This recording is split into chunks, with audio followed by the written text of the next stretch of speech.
La politique, est-ce que c'est un truc de vieux? Peut-être que les vieux en connaissent un peu plus, peut-être que non. Les hommes, les femmes, les filles, les garçons ont-ils les mêmes droits? Vas-y. Je réponds. Pour moi, ils doivent avoir les mêmes droits, mais dans la société où on vit, ils n'ont pas les mêmes droits. C'est un peu toujours les hommes qui ont plus de droits. Mais je crois qu'elle a infiniment raison et je trouve que les femmes sont, entre guillemets, pénalisées par « Tiens, si on engage une jeune femme, est-ce qu'elle ne va pas être enceinte? Est-ce qu'elle ne va pas avoir l'enfant ?» Maya est ma petite fille et Maya est arrivée après 2 grandes sœurs.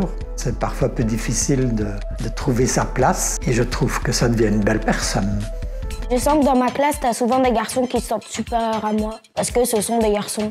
Est-ce que vous jouez beaucoup ensemble? Moi, je joue pas souvent avec des garçons. Pour l'instant, à l'école, t'as un énorme problème avec le foot, que les filles ne peuvent pas jouer au foot, alors que si. Bah, du coup, dans ces cas-là, dans le foot, par exemple, c'est souvent eux qui vont décider les équipes, s'il y a des fautes. Par rapport à la politique, moi, je pense qu'il y a des choses plus importantes que des histoires de cours de récré. Je crois que la politique, au niveau de l'éducation nationale, ça commence par la cour de récréation. Les professionnels qui s'occupent de la petite enfance sont largement sous-payés par rapport à ceux qui s'occupent des jeunes adultes, etc., genre professeurs d'université et compagnie. Voici mon grand-père. Il s'appelle Philippe, il a 70 ans. Jusqu'il y a 15 jours, il travaillait dans une épicerie. Épicerie. Une épicerie bio. C'est quoi pour toi l'écriture inclusive? Je ne sais pas ce que c'est, donc. Je ne sais pas bien ce que c'est, donc. Donc l'écriture inclusive, c'est une écriture où on inclut toujours, je vais dire, le féminin, tout comme le masculin. Ah oui, d'accord. Moi, je suis plutôt pour, même si parfois c'est un peu difficile à lire, mais je suis plutôt pour parce que, du coup, l'écriture non inclusive, on va toujours parler au masculin. C'est le masculin qui l'emporte. Hein. Par rapport à ça, dernièrement, il y a une nouvelle règle où c'est la majorité qui l'emporte. J'arrête tout de suite, je viens de comprendre et je rédige des PV d'Assemblée Générale, etc., où je fais de l'écriture inclusive sans le savoir. Ça va de soi, je trouve que c'est tout à fait normal, mais c'est un peu compliqué à faire. Mais j'essaye d'inclure au maximum. Es-tu pour ou contre le changement de genre? Pour moi, il y a le genre masculin et le genre féminin que nous apprenons à l'école. Maintenant, nous avons appris qu'il y a beaucoup d'autres genres.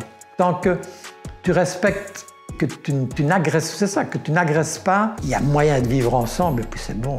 Pour moi, le plus important, c'est de ne pas nuire à l'autre. Bah, par exemple, j'ai un chef scout, il a changé de genre et voilà. J'avais une amie qui se demandait un peu quoi, parce qu'il avait, je vais dire, un prénom masculin, mais il avait de la poitrine. Au début, elle se demandait un peu quoi et puis moi, je lui ai dit, voilà, c'est comme ça et voilà.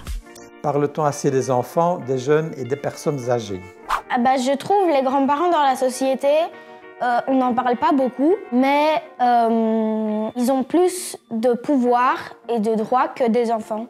Les grands-parents sont beaucoup plus sollicités que ne l'étaient nos parents et que surtout ne l'étaient nos grands-parents. Alors les grands-parents se retrouvent avec souvent des charges de petits-enfants. Mais souvent, ils ont encore la charge de leurs parents. Comme on vieillit mieux, je trouve que je suis en bon état, je ne sais pas. Sauf tes dents. Hein? Sauf tes dents. Bon, ça va, je t'en prie, ne dis quand même pas tout. Alors, c'est malaise. C'est une révision globale presque qu'il faudrait faire. Alors, bon, il y a les élections qui arrivent et puis il y a toujours toutes les promesses et tout ça, mais est-ce que la société avance? Question, je ne sais pas. Des enfants qui seraient au gouvernement, je sais pas, parce que pour l'instant, le gouvernement, je trouve, si tout d'un coup un enfant devrait le gérer, c'est assez compliqué, mais en vrai, pourquoi pas? Sa grande sœur Leïla a participé à une espèce de conseil communal des enfants. Pendant 2 ans, elle a suivi les sessions, etc. Il y avait des décisions qui avaient été proposées par les enfants. Puis Leïla a absolument été déçue parce qu'aucune de leurs mesures ne s'est réalisée. Les enfants, ils prennent pas vraiment de décisions.